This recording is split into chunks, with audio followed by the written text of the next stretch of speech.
Kilala siya bilang pinakatahimik na player sa NBA na isa sa mga best basketball player sa mundo. Nadala nga niya ang Toronto Raptors sa una nilang championship last season. Naging two-time Defensive Player of the Year na kilala din bilang two-way player na kaya maging lockdown defender at offensive player. Siya lang ata ang player na nag-champion na hindi man lang nagsasalita sa isang buong game at naging finals MVP bago muna nakasama sa All-Star selection. Ito nga ay si Kawhi Leonard na maglalaro ngayon para sa Los Angeles Clippers. Para sa video na to ay babalikan natin ang naging buhay ni Kawhi Leonard bago siya pumasok sa NBA at ano nga ba ang naging dahilan kung bakit napakatahimik nitong si Kawhi. So mga tol, shoutout muna sa mga nag-request ng video na to at sana ay may bigay ko ang information para lalo nyo pang makilala si Kawhi Leonard. Si Kawhi Leonard ay pinanganak sa Los Angeles, California kina Mark Leonard at Kim Robertson na mayroon siyang 4 na nakakatandang kapatid na babae. Galing din ang pamilya ni Kawhi sa mga athlete. Ang pinsan niya niyang si Steven Johnson ay naglalaro sa NFL. Noong bata pa si Kawhi ay naglalaro siya ng parehong basketball at American football dahil nga din sa pinsan niya na si Stevie.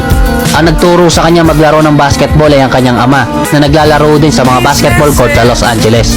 Nagsimula siyang maglaro ng organized basketball nung pumasok siya sa high school. Noong freshman pa si Kawhi ay dapat magta-tryout siya sa basketball team. Kaso nga lang ang nanay niya na laging sumasama sa kanya para mag-tryout ay nasa trabaho noon. Kaya hindi siya naka-attend ng tryout niya sa basketball team. Na hindi noon pumayag ang basketball coach nila na walang guardian na kasama ang player na magta-tryout. Ang ginawa muna noon ni Kawhi sa pagkakataon na yon ay sumali siya sa American football team sa unang taon niya sa high school. Kalimitan ng mga NBA players na naging successful nga sa NBA ay may ibang sports bago mag-focus sa basketball.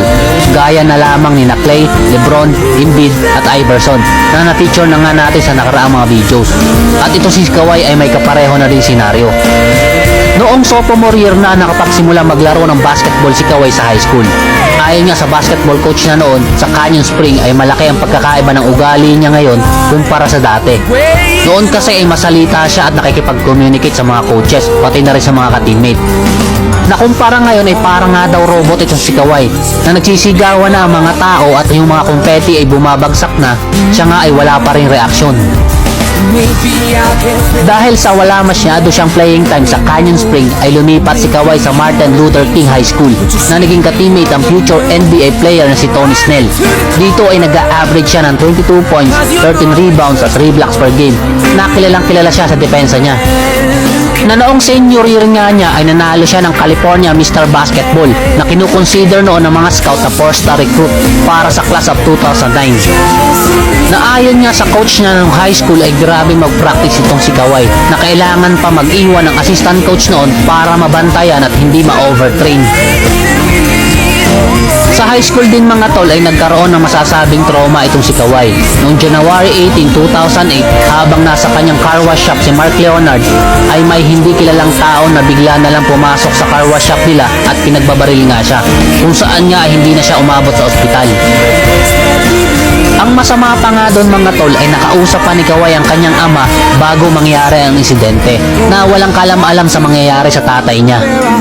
Na ayon niya kay Kawhi nung marinig niya ang balita ay parang huminto ang buong mundo niya na ayaw niyang maniwala nung umpisa na tatay nga niya yung binaril sa may car wash shop na gusto niya siya mismo ang makakita kung ito nga ba ang kanyang ama. Habang nasa lugar nga ng insidente, si Kawhi nga ay nakaupo sa may backseat ng kotse ng kanyang ina. Ang huling salita nga na sinabi niya noon ay "My father is dead." Ito nga ay sinabi niya ng paulit-ulit.